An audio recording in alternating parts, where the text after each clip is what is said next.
although I did hear somebody say is it not, oh, I've lost the correct word, but is it not a bit hypocritical to have a book on dogme? But I think the point is, though, or I don't know, hypocritical is not the right word, but it doesn't necessarily go with the approach if you're supposed to have, no very few materials, but you've got this book that you're following. But I think it's important to make it clear that the book is really about, I think, to tap into the confidence issues that some teachers might have about going into the classroom without a big stack of photocopies and a book and all these things that kind of support what's happening in the class because they're what you've prepared.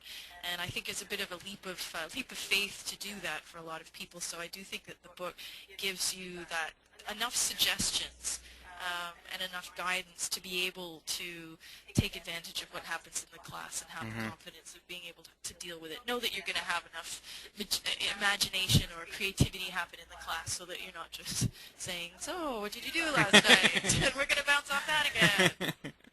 Yeah. I mean, yes. I mean, obviously there needs to be preparation. Sure. Yeah, some kind of forethought. Yeah, for sure. Okay.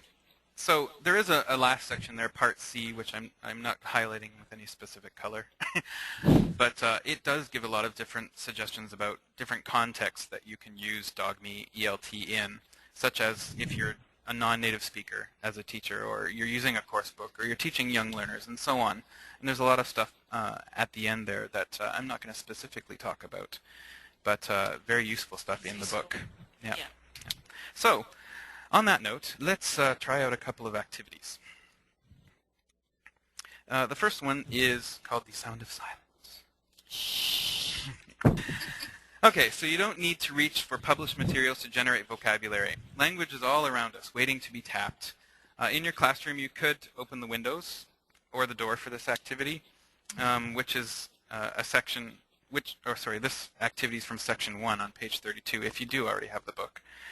I've left this slide blank because what I want everyone to do is be silent for maybe a minute. We'll guesstimate how long that really is going to be. But during this silence, I want you to listen carefully for any sounds that you hear and write them down on a Post-it or a piece of paper at your desk. And after the minute's up, I'd like you to write at least one of those things that you heard in the question box. Okay, so I'm going to give you almost a minute of silence now. And listen carefully for anything that you hear. Write it down and then put it in the question box. Ready? Go.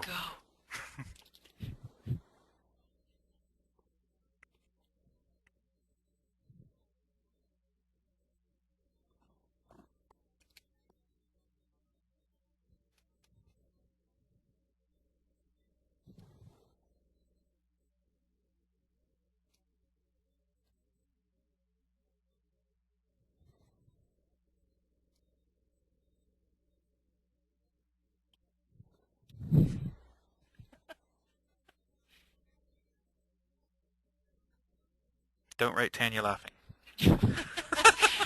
Just feeling sorry for Liz here, who's listening to children shrieking. Okay, so again, once you've heard something, it doesn't have to be anything big. Put your suggestion in the question box, please. Some of you have already done that, and I'll get to that later.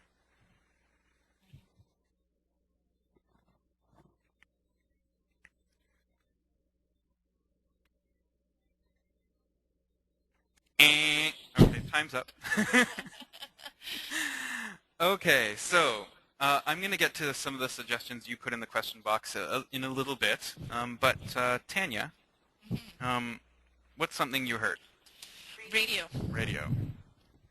Right. Okay. Look at that, pre-made. A little Post-it with my idea. No, you just wrote that right now. What are you talking about? I did. Illusion, Tanya. Illusion. Sorry, I have to believe in illusion. Yes. Okay. Anything else you heard, Tanya? Yes, I heard a chair. A chair. I think your chair. My chair, yeah, because I was moving up and down. That's right. Right. So we've got there. I heard a chair make a sound like a bird. Now, keep in mind that the things that are on these Post-it notes are not actually things that Tanya, she herself wrote, but Tanya, as an ESL student, wrote these things. Okay, so I'm gonna look at the suggestions you guys made, and I see Daria hears her PC, right? Liz hears leaves rustling. Natalia hears bzzz. Oh, David hears some buzzing and whirring. I guess that's their computer again, maybe. Mary Lou hears wind, and Liz again. You mentioned here's the children shrieking. What a horrible noise you have to listen to. Lilia hears wind blowing, cars passing. Anna hears a dog barking. Conversations. Marissa hears the dishwasher gurgling. Okay. Excellent. Dog barking. Liz now hears a car going past. Oh no, Durian, your son's crying now. Oh dear. I guess the shrieking got personal. Okay, so just ignore him. You can tell Tyson doesn't have children. You know, a wonderful parent that I am. Yes. Not. Okay, so one thing that I heard was the air conditioner. Nicole likes it like an icicle in here. So I hear it's shooting air loudly. That's my Yes. ESL version of what I've heard. And another one. I think probably Tanya would have said this about me. The guy? The guy next to me, breathing sounds, right? Again, keep in mind that these are written by ESL students, right? So now what we can do with this, with your students, is actually give them each a Post-it note at the beginning of this, before you give them the minute, to write down what they hear. And more than likely, they're going to come up with either sentence fragments or something that is using available vocabulary to them, and they'll make Post-its like this. And when you're finished, post them around the room and ask students to walk around the room and read what everybody's written and choose their favorite, apart from their own, and stand next to it. And one by one, what you can do is ask students to explain why they chose the note as their favorite. And of course, while they're doing this, you can come up with some language that they speak that you might want to talk about at the end. After they've done this, go to the whiteboard and use the words that the students wrote first on the Post-its and begin correcting as you go. So if we take the Post-its that are up here, let's see what language we can come up with. So let's take the first one, which is the radio is playing. Okay, so, okay, it looks good, right? The radio is playing. It's a pretty good sentence that they made.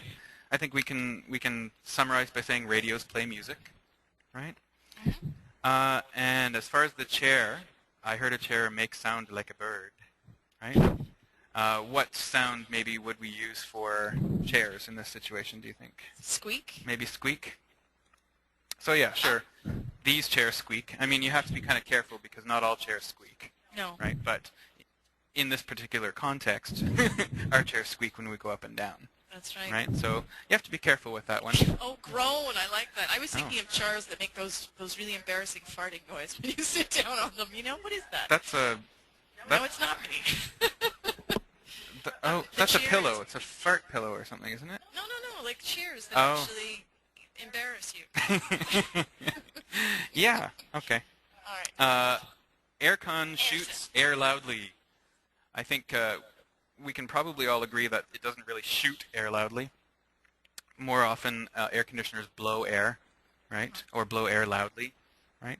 And then, of course, the guy next to me breathing sounds. What do you think, Tanya? How would you describe that in correct English? Guys breathe heavily. If you're on the phone to you. That's just my husband. You know, after 17 years, you know. Does he still do that now? No. So yeah, anyway, guy with the nasal congestion, we might say the guy next to me breathes heavily, right? So the idea here is that what I've taken from this is we're working with collocated language, right? The nouns and the verbs that go together in these situations, right? Radios play, chairs squeak, air conditioners blow. They don't really shoot air. Guys breathe heavily. If you're That's lucky. a general rule. Yeah.